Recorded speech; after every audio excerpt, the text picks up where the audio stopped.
This is a must-watch, just for the last 45 minutes alone. Didn't people I was a revolutionary?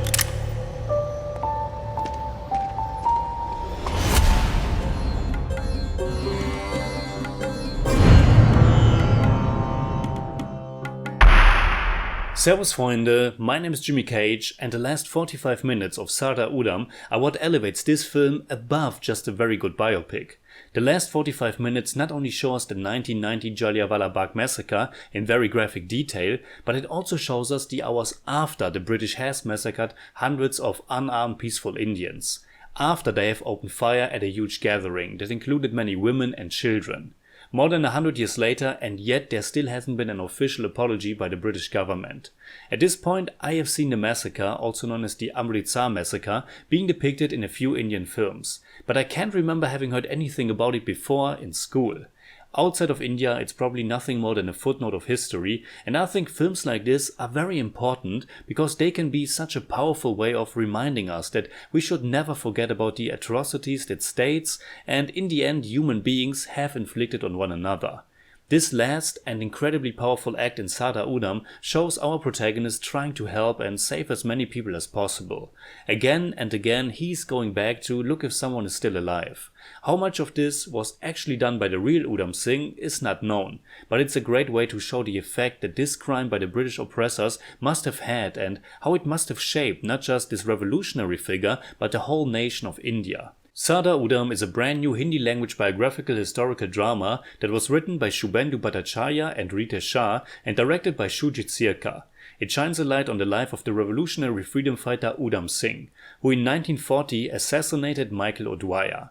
It was Udwaya who in his time as the Lieutenant Governor of Punjab was largely responsible for the massacre. Udham Singh is portrayed by Vicky Kaushal, who gives an incredible performance. Udham Singh is a man that was moving in the shadows, a man whose convictions and revolutionary urge let him stay determined to go through with his plan and take revenge for his people even 21 years after the massacre. Vicky Kaushal shows us a man who is calm and thoughtful, but also full of inner rage that's looking for a possibility to get unleashed. And he's also a man who almost lost all of his humanity after that massacre.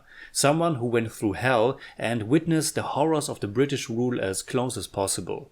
You can really feel the pain behind Kaushal's eyes.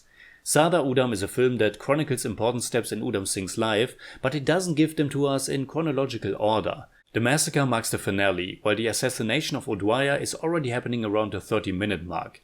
And even between these two important events, the movie constantly interweaves 2 or even 3 timelines at the same time.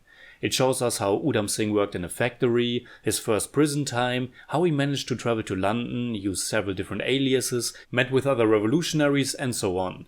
It's not always easy to keep track, and at times I was wondering if this particular style of storytelling is really necessary and what dramatic effect it serves.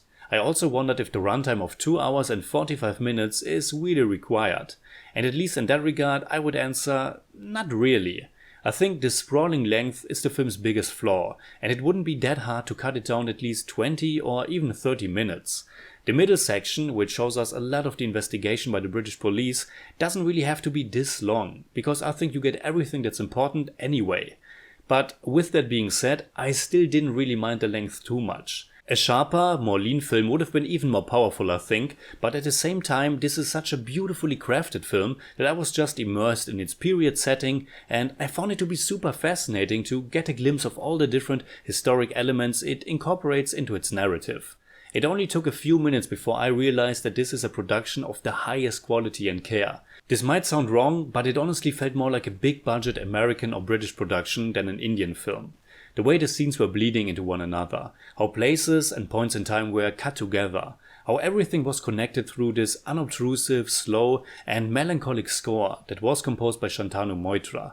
Also, that the majority of the movie is in English, and now probably the biggest reason for this feeling, the fact that all of the supporting cast, all of the British, are played by actual real actors who can actually act and not just overact. So often in the past we have witnessed pretty amateurish actors for Western characters, and it always diminishes the entire production. But here everybody feels so authentic, and the movie is able to create this extremely atmospheric and immersive period setting. And the major reason for that is also that the movie doesn't need to rely on portraying the British as over-the-top cartoonish villains.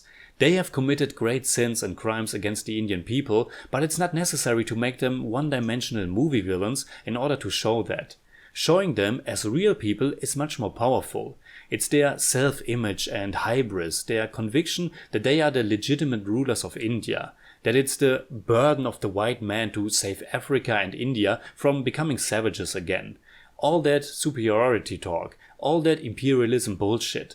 It's enough to show how wrong they were, and it also rings so true because this white privilege is still poisoning our world today. And along with this very realistic depiction of the British goes another aspect that I absolutely loved about the film. The story told in Sardar Udham happened at a very specific time, and the movie goes the extra mile in trying to give us this rich historic tapestry, to give us context, to let us know about what was going on in the world, and specifically London at that time. The world wasn't just on the verge of war, it had already begun, and England was preparing to fight Nazi Germany. We hear speeches on the radio, learn how children are being evacuated to the countryside, we see how the streets are changing, and everything is getting prepared for air raids.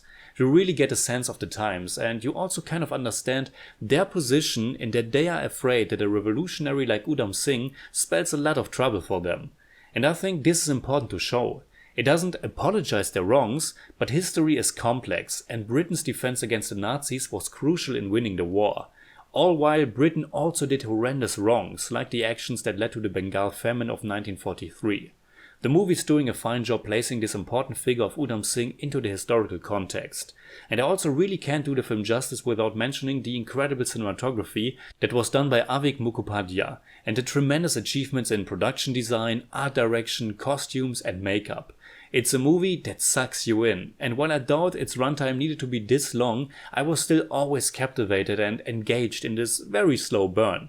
And when we finally get to that last act, the film truly shows its artistic vision, and the emotional power of those scenes at the end, the images, the performance by Vicky Kaushal, it brought me to tears.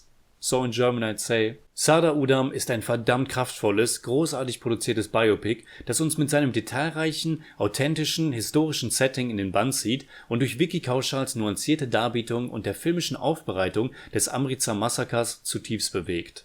I give Sardar Udham 8 out of 10. It's more like 8.1, but I don't do that.